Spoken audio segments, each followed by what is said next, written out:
ஒரு வேலை நம்ம பண்ண போறோம் அப்படின்னா, அத போய் யாருகிட்ட சொல்றோம்ன்றது முதல்ல முக்கியம். அத சொன்னா அவங்க கிட்ட இருந்து எப்படி ரிசீவ் பண்ணிக்கிறாங்க அவங்க ஆமா. அப்படிங்கறத யோசிக்கணும். ஆப்போசிட்ல இருக்கவங்கள்ட்ட இருந்து 2 தான் நம்ம எதிர்பார்க்கணும். ஒண்ணு இது பண்றனால இப்படிலாம் நடக்கும். அதனால பார்த்து பண்ணிக்க அப்படின்னு சொல்றவங்கள்ட்ட போய் சொல்லணும். அப்படி இல்லன்னா சூப்பர் செம்மையா பண்ணிடுவ. எனக்கு உன் மேல கான்ஃபிடென்ட் இருக்கு அப்படின்னு சொல்லணும். இந்த 2 வார்த்தை தான் அந்த வேலைய பண்றதுக்கு நம்மளுக்கு நம்பிக்கை கொடுக்கும். அந்த நம்பிக்கை தான் இந்த மேனிஃபெஸ்ட்னு நான் நம்புறேன். போய் சொன்னோனேயுமே தேவையில்லாத வேலை உனக்கு எதுக்கு இதெல்லாம் அப்படின்னு சொல்லிட்டு நம்மளைய ஆஃப் பண்றாங்கல்ல. அதுல உண்மையான அக்கறை இருந்ததுன்னா அவங்க கிட்ட போய் சொல்லலாம். பட் இவன் போய் பண்ணிட்டான்னா இவன் என்ன பெரிய ஆளா நெகட்டிவா அந்த மாதிரி நெகட்டிவா இருக்கவங்கள்ட்ட போய் சொல்லக்கூடாது. 2வது நம்ம ஒரு வேலையை செய்யறோம், அதை பண்ணணும்னு ஆசைப்படுறோம்ல, அது நம்மளோட எக்ஸ்பீரியன்ஸ்ல இருந்தோ அதை உண்மையிலேயே கத்துக்கிட்டு தெரிஞ்சுக்கிட்டு அதுக்கு மேனிஃபெஸ்ட் பண்ணோம்னா ஒரு நியாயம் இருக்கு.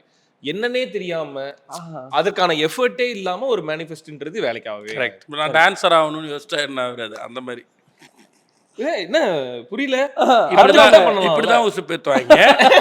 நம்ம கான்பிடென்ட்டா இருக்கணும். அதை நம்ம பண்ணக்கூடாது.